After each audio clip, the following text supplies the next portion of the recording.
আসসালামু আলাইকুম। ভ্যাকসিন দিলে আসলে অনেক রোগ থেকে বাঁচা যায়, যেমন স্মল পক্স, পোলিও, মিজেলস এরকম ভয়ঙ্কর কিছু রোগ থেকে নিরাপদ থাকা যায়। তবে যারা ভ্যাকসিন প্রদান করেন তাদের জন্য কিছু করণীয় রয়েছে এবং যারা ভ্যাকসিন নিবেন তাদের জন্যও কিছু করণীয় রয়েছে।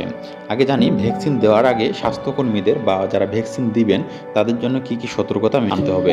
ভ্যাকসিনের মেয়াদ ও সংরক্ষণের তাপমাত্রা ঠিক আছে কিনা এটা যাচাই করা, কারণ ভ্যাকসিন অবশ্যই ৮ ডিগ্রির নিচে রাখতে হয়। ভ্যাকসিন দেওয়ার স্থানটি ভালোভাবে জীবাণুমুক্ত করতে হবে। রোগীর নাম, বয়স ও পূর্বে কোনো রোগের হিস্ট্রি আছে কিনা সেটি নোট রাখা ভালো।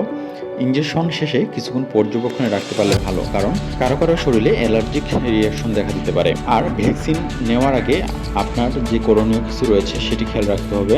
যদি জ্বর বা সংক্রমণ বা গুরুতর অসুস্থ থাকেন তাহলে অবশ্যই ডাক্তারের পরামর্শ নেওয়া উচিত। এই অবস্থায় ভ্যাকসিন না নেওয়াই ভালো। ভ্যাকসিনের দিন পর্যাপ্ত পরিমাণ পানি পান করা এবং হালকা খাবার করা, ভাজা পোড়া বা ফাস্টফুড জাতীয় খাবার এড়িয়ে চলা। আর ইনজেকশনের পর ১৫ থেকে ২০ মিনিট নিজেকে পর্যবেক্ষণে রাখা উচিত, কারণ ইনজেকশনের জায়গায় আপনার কোনো র্যাশ হয়ে যাচ্ছে কিনা বা আপনার কোনো অ্যালার্জিক সমস্যা হচ্ছে কিনা এটাকে অবশ্যই খেয়াল রাখা উচিত।